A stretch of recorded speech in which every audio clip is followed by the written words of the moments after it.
silver doesn't just burn werewolf flesh. It liquefies it from the inside out. When I found him in that ravine, the ice beneath him wasn't white. It was stained crimson and black. He was colossal. A white beast the size of a warhorse, thrashing against chains so thick they looked like ship anchors.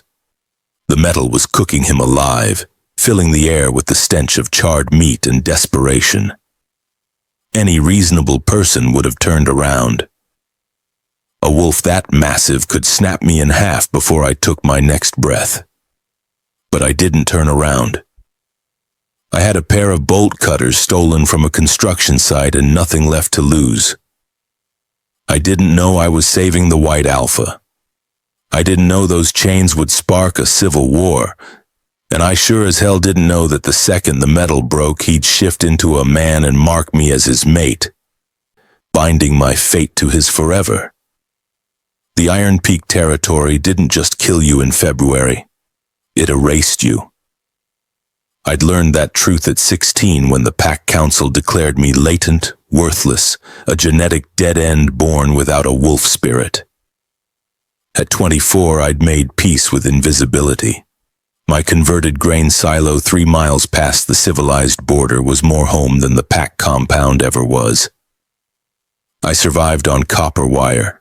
The old power grids from the logging era still crisscrossed the mountains, and scavengers like me could pull 50 pounds of wire in a good week. Trade it to Marcus Vey at the black market depot for antibiotics, canned beans, batteries. It wasn't dignity, but it was breathing. That Tuesday the wind changed. It carried pine, ozone, and something copper sharp. Blood. A lot of it. I adjusted the strap of my canvas bag, my breath puffing white clouds against the freezing air. The smart move was turning back. Curiosity was a luxury for the highborn, for the shifters who could heal a broken bone in an hour. For someone like me, curiosity was a grave. But then came the sound, a low guttural whimper that vibrated through the soles of my worn boots. I followed the trail of disturbed snow over the ridge, sliding down a steep embankment into a ravine the sun rarely touched. There, beneath the twisted roots of an ancient oak, lay a nightmare. It was a wolf, but calling it that felt obscene. The beast was massive, easily the size of a grizzly, with fur that should have been pristine white, but was matted with mud and gore. The sound that stopped my heart was the sizzling. Heavy industrial chains wrapped around the beast's torso and legs. Not steel. Pure silver. Every werewolf learns the chemistry of pain in kindergarten. Silver burns on contact, acting like acid on lichened skin, preventing regeneration.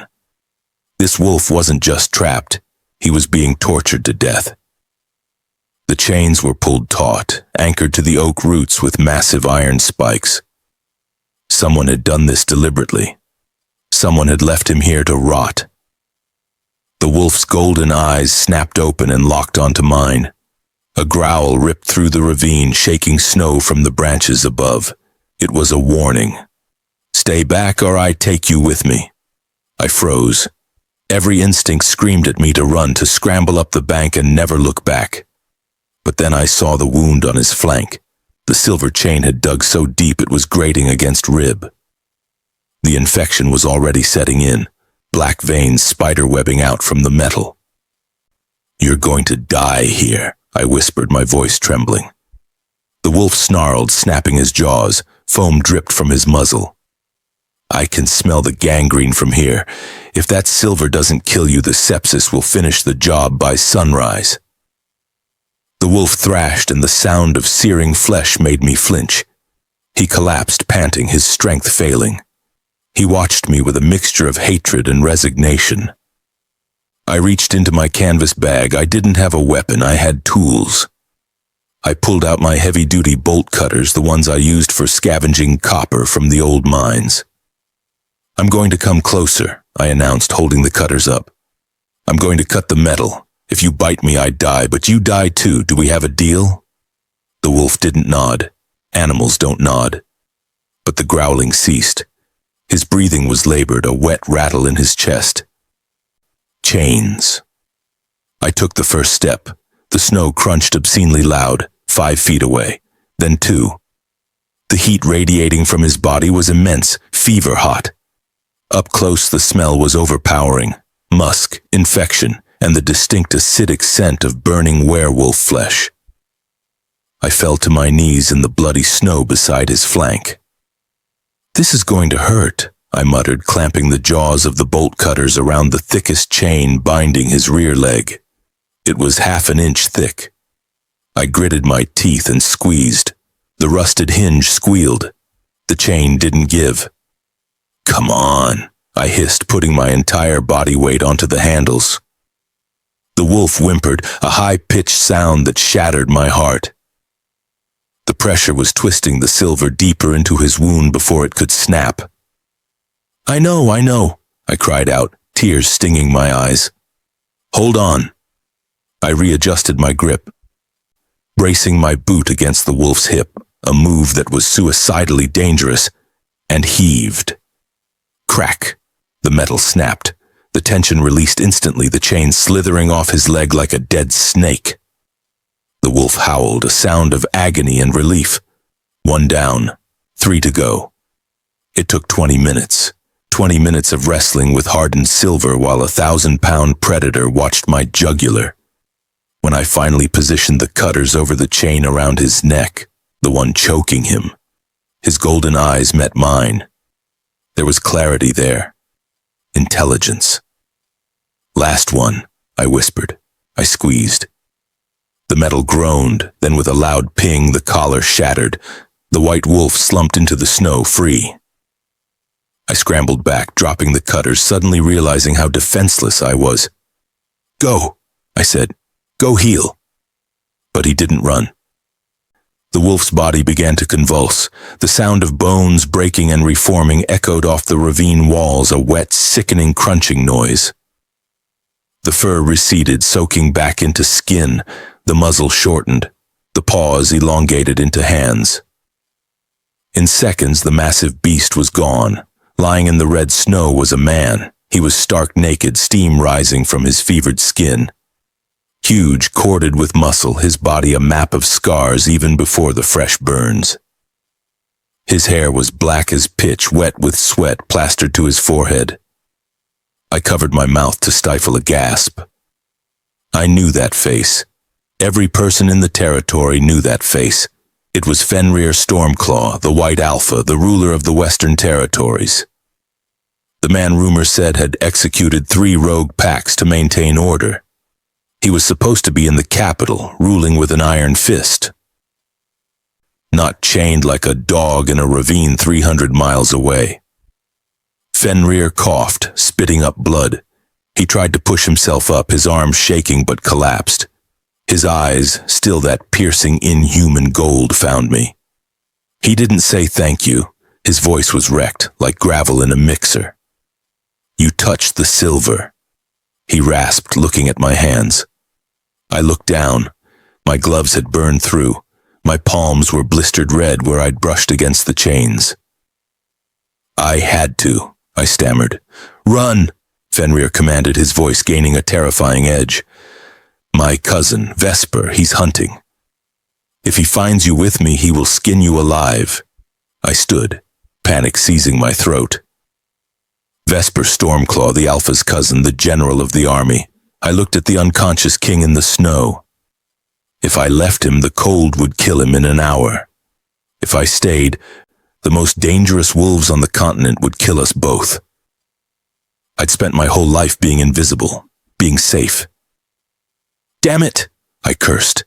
I grabbed the king's arm and draped it over my shoulder. He was dead weight, heavy as a boulder. I dragged him inch by agonizing inch toward the tree line, my muscles screaming in protest. My grain silo smelled of dried sage and damp wood, but tonight it smelled of death. It took nearly an hour to cover the half-mile distance, and every muscle in my body was on fire. I'd managed to drag Fenrir onto my narrow mattress, barred the flimsy door, and pulled the heavy blackout curtains I used to hide my light from rangers. I worked with the efficiency born of desperation. I didn't have magic. I didn't have access to rapid healing serums the wealthy packs used. I had raw honey, stinging nettle, and a needle and thread. Fenrir was delirious, his fever radiating off him in waves. The silver burns on his wrists, ankles, and neck were angry and weeping. I boiled water on my wood stove, stripped the rest of his tattered clothes, and began to wash the wounds. Every time the wet cloth touched the burns, he flinched in his sleep, a low growl rumbling deep in his chest. "Shh," I soothed, brushing wet hair off his forehead. "I'm getting the poison out." I made a poultice of charcoal and clay to draw out the toxins and bound his wounds with strips of torn bed sheets. Then I sat in the rickety chair beside the bed, clutching my bolt cutters, and waited. It was just before dawn when the air in the room changed. I looked up. Fenrir was awake. He wasn't moving, but the lethargy was gone. He was watching me with a predator's focus. The gold in his eyes dimmed to dark hazel. "Where am I?" he asked, his voice stronger now, though still rough. "Old grain silo, Sector 4, I said, keeping my grip tight on the cutters. "You're safe for now." Fenrir tried to sit up. He hissed in pain, clutching his side. He looked down at the bandages, then back at me. "You're an Omega." It wasn't a question. "Latent," I corrected. "No wolf. And yet you dragged a 200-pound male through the snow." His eyes narrowed. "Why?" "Because the alternative was letting you freeze. I am Fenrir Stormclaw. There are thousands who would have left me there to rot or finish the job." "I know who you are," I said, my voice steady despite my fear. "And I don't care about your politics. I care that someone tied a living thing to a tree and tortured it." He stared at me for a long silence. "My cousin, Vesper. He invited me to a hunt, a diplomatic meeting. He drugged my wine with wolf's bane. When I woke up, the chains were already on." "Why didn't he just kill you?" "Hubris," Fenrir spat. "He wanted me to suffer. If he kills me directly, the pack bond snaps and enforcers investigate. If I die of exposure, he takes the crown with clean hands." He swung his legs over the side of the bed. "I have to move. If Vesper's trackers find my scent trail ending here, he'll burn this place to the ground with you inside." Fenrir tried to stand. His knees buckled immediately. I caught him on instinct, slamming into his chest, my arms going around his waist to hold him up. The contact was electric, a jolt like static shock, but hotter, zipped through my skin. Fenrir froze, his breath hitching. He looked down at me, his nose flaring, inhaling my scent. For a moment, the pain seemed to vanish from his face, replaced by pure shock. "Spruce," he whispered, dipping his head toward my neck. "Wood smoke and vanilla." I stiffened. "I don't wear perfume." "That's not perfume," Fenrir murmured. His hand, large and rough, came up to cup the back of my head. His thumb brushed the pulse point behind my ear. "That's your soul." My heart hammered against my ribs. I knew what this was, the mate bond, but that was impossible. I was a latent Omega. He was the white alpha. Biology didn't work like that. "You're delirious," I said, trying to pull away. Fenrir didn't let me go. He held me tighter, pulling me flush against his chest. "I am many things, little wolf," he said, his voice dropping an octave. "But I am not delirious. I found you." The moment shattered, howling outside. Not chaotic howling of wild wolves. This was synchronized, sharp, military. Fenrir's head snapped toward the window. "They found the scent." He shoved me away gently. "Do you have a cellar?" "A trap door under the rug. Get in. Hide. Do not come out no matter what you hear." "What are you going to do?" Fenrir grabbed the heavy iron poker from my fireplace. He stood tall, ignoring the blood seeping through his bandages. "I am the king," he said, a dark smile touching his lips. "I'm going to remind them why." Thump. Something heavy hit the door. Wood splintered. "Open up!" a voice roared. "By order of Alpha Vesper." Fenrir looked at me, his eyes blazing gold. "Go, now!" I scrambled back, pulling the rug aside, opening the trapdoor into darkness. I looked back at him one last time. "Don't die." "I can't die," Fenrir said, turning to face the door as the hinges began to give way. "I just found my queen." The door exploded inward. The fight was chaos. 3 soldiers stormed in, dressed in tactical gray with the royal insignia. But these weren't protectors. The lead one, Silas, was Vesper's sadist. I watched through the crack in the trapdoor, my hand clamped over my mouth. Silas lunged with a serrated knife. Fenrir blocked with the poker, but the second soldier slammed a rifle butt into his ribs. The crack of bone echoed. Fenrir grunted, swinging the poker, connecting with the soldier's jaw. The man went down screaming. The third soldier tackled Fenrir into the wall. The silo shook. Silas moved in for the kill, knife aimed at Fenrir's stomach. I didn't think. The survival instinct took over. I kicked the trapdoor open. "Get away from him!" The soldiers froze. Silas grinned cruelly. "Well, look at that." The king found a toy. I lunged not at Silas, but at the soldier holding Fenrir's arm. I jammed my backup generator's live jumper cables into his neck. The soldier seized, convulsing as electricity surged through him. He fell backward, releasing Fenrir. That 1 second was all Fenrir needed. He grabbed the poker and drove it through Silas's boot, pinning his foot to the floor. Silas howled. Fenrir stood, grabbed the third soldier by the throat and threw him. The man crashed through the window into the snow. Fenrir didn't kill Silas. He kicked him in the temple, knocking him cold. Silence fell. Fenrir swayed, adrenaline fading. He looked at me, holding the cables. A bloody smile touched his lips. "You electrocuted him. It was the only thing I had. Remind me never to make you angry." His eyes rolled back. He collapsed. I caught him, lowering him to the floor. "We can't stay. When they wake, they'll call for backup. We have to move." "Where?"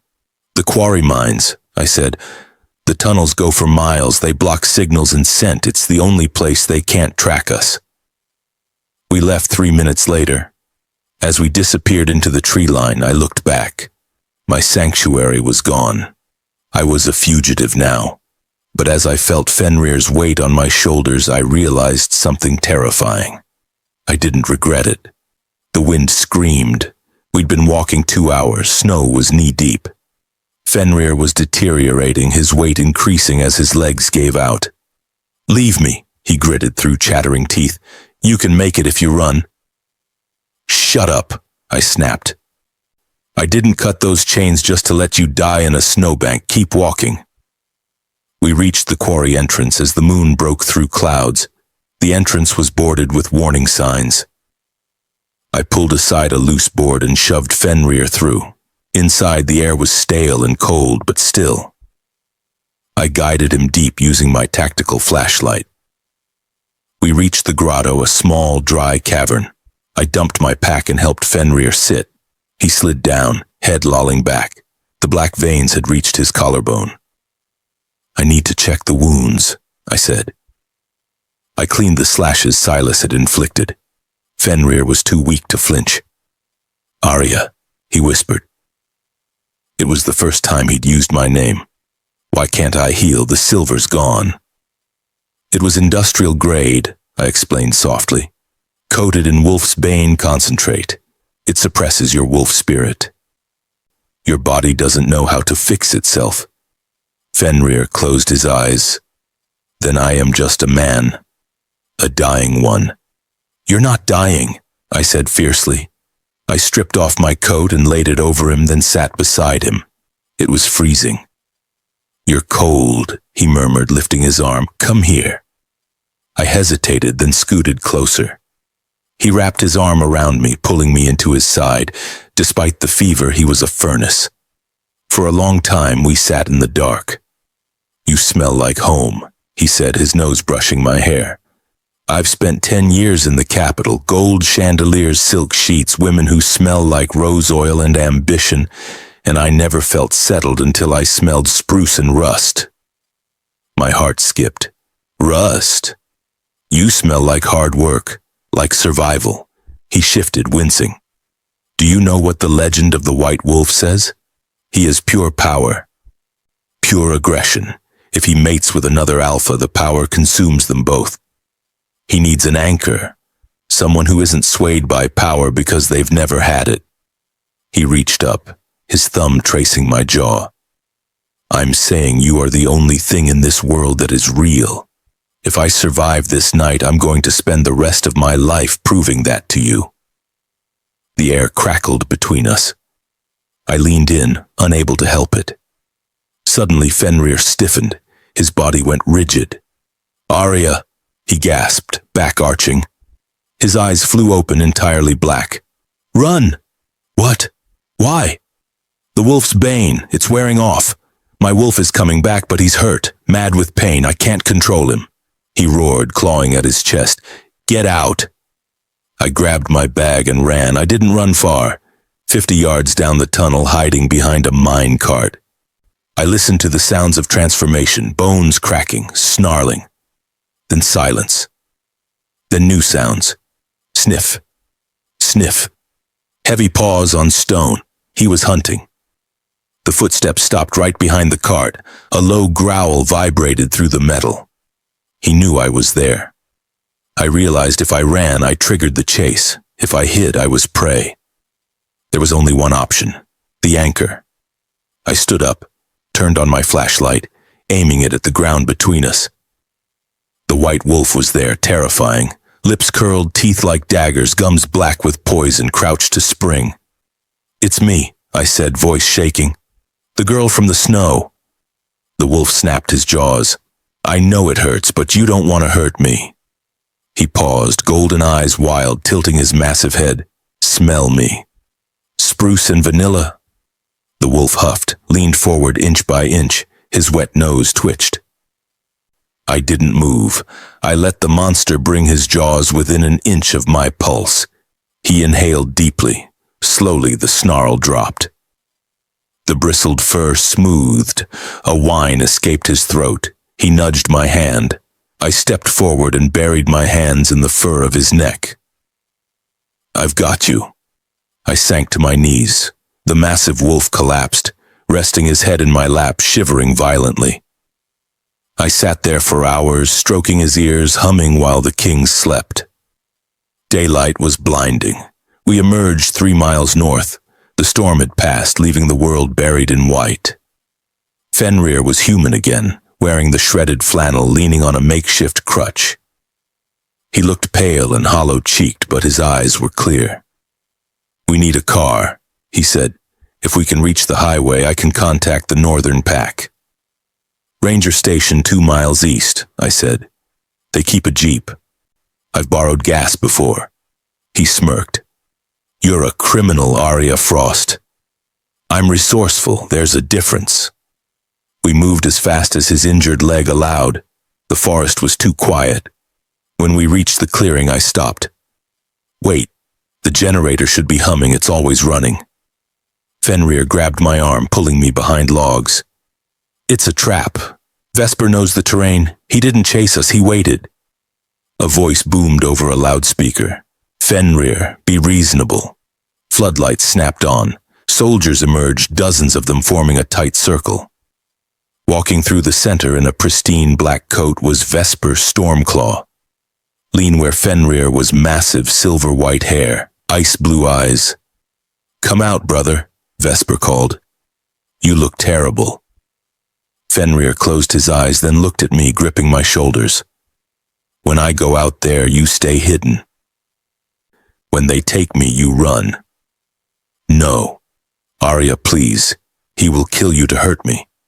He'll kill you anyway. Not if I trade. He kissed me desperately, tasting of blood and snow. Then he shoved me down and stood. Vesper! He limped into the open, hands raised, soldiers tensed. Hold fire, Vesper ordered, walking forward. Look at you. The great white wolf, a limping stray. Let the girl go. Vesper raised an eyebrow. Girl? What girl? Ah, the Omega with the bolt cutters, he sniffed. Very feisty. She's nothing. Let her walk and I'll abdicate. The crown is yours. Vesper laughed. I've already taken the crown. The council believes you died. Your funeral is tomorrow. Then what do you want? To make sure you never come back. And I hate loose ends. Two soldiers moved toward the logs. No! Fenrir lunged, but 3 rifles pressed against his head. The soldiers grabbed me, dragging me out. I kicked and screamed. One backhanded me. I sprawled at Vesper's feet. So this is the creature that saved you. Rather plain. He looked at Fenrir. Here's the deal. You come to the Crystal Citadel. You confess treason publicly. You destroy your legacy. And if I refuse, I give her to my soldiers, then skin her. Fenrir looked at me, voice breaking. I'll do it. Whatever you want, just don't touch her. Excellent. Bind him. Heavy silver, double chains. Soldiers swarmed Fenrir, slamming him down, wrapping fresh silver chains. The sizzling returned. His eyes locked on mine. Put her in the transport, Vesper ordered. You said you'd let her go, Fenrir roared. I lied. She's a witness, and I think she's your mate. Having your mate in a cage is the best insurance. They threw me into the dark truck. Doors slammed. Lock clicked. I sat in darkness, touched my lip, touched my pocket. The soldiers hadn't searched properly. I still had the bolt cutters. This time I wasn't just cutting chains. I was cutting Vesper's throat. The transport halted. Guards laughed, expecting a terrified girl. They didn't know they were transporting a saboteur. When the doors opened, I launched out, swinging the bolt cutters. Metal connected with a guard's kneecap. He went down screaming. I rolled under the truck before the second could react. I found a ventilation shaft and climbed. I was a ghost now, crawling over the heads of predators. I found a grate overlooking the great hall. Below, Fenrir was on his knees, chained to marble, beaten bloody. Vesper stood on the dais with a microphone, cameras recording, a crowd of high-born wolves watching. Confess, brother, Vesper roared. Admit you're a traitor and I'll make your death quick. Fenrir lifted his swollen face, looked into the camera. I confess that my cousin is a coward. The crowd gasped. Vesper's face twisted. He signaled the executioner, who stepped forward with a silver great axe. I saw the power conduit beside my vent grip the bolt cutters. Not today. I clamped down on the high voltage line. Boom! Sparks exploded. The hall plunged into darkness. Screams erupted. I kicked out the grate, dropped onto curtains, slid to the floor. Ran blindly toward the scent of blood. Arya, Fenrir's voice. Get out! Not without you. I found the iron anchor holding his chains, braced my boot and squeezed. Snap! The chain whipped free. Emergency lights flickered on, bathing everything in red. Vesper had shifted. A massive black wolf stood snarling. He lunged. Fenrir, still bound, swung the loose chain like a whip, smashing Vesper's snout. The collar! He roared. I scrambled onto his back, hands shaking, snipped the lock. Silver fell away. Fenrir shoved me behind him and roared. The shift was instant. White wolf exploded, meeting black wolf in midair. They were a blur of white and black fur crashing against the throne. Vesper went low, biting Fenrir's injured leg. Fenrir howled, stumbling. I saw the live wire dangling from the blown conduit, grabbed it with the insulated cutters. Fenrir, move! The white wolf rolled away without hesitation. I whipped the wire onto wet marble where Vesper stood. Crack, zap. The black wolf seized, convulsing. Fenrir lunged, clamped jaws around Vesper's throat, threw him off the dais. Vesper hit the steps, shifted back unconscious. Silence. Fenrir stood panting, then shifted, naked, bloodied, magnificent. Every wolf dropped to their knees. But he didn't look at them. He walked to me, fell to his knees, pressed his forehead to my hand. "My queen," he said loud enough for the Empire to hear. "The one who broke the chains." I looked at the sea of bowing wolves gripping my bolt cutters. The scavenger was gone. The Alpha Queen had risen. 6 months later, snow was melting. I stood on the citadel balcony in midnight blue silk, but the bolt cutters still hung from my hip. A symbol. Vesper was in the deepest prison, stripped of his wolf. Treaties were signed. The southern packs respected the queen who carried voltage in her purse. Warm arms wrapped around me. "You're thinking too loud," Fenrir murmured. I was thinking about the cabin. I miss the quiet. "We can go back. I'll rebuild it. Just you, me, and the fire. And no soldiers." He turned me to face him, cupping my face. "You saved my life, Arya. Every day I wonder how I got so lucky you walked into that ravine." "I didn't do it for luck," I whispered. "I did it because I hate seeing things in cages. Well, I'm captured now, body and soul, and I never want to be free of you." He kissed me as the sun set, casting the mountains in gold. The winter was over, the scavenger was gone, the queen had risen, and the white wolf finally had a home. That's how a pair of rusted bolt cutters brought an empire to its knees. Turns out you don't need claws or magic to be an alpha. Sometimes you just need the courage to do the right thing when everyone else runs away.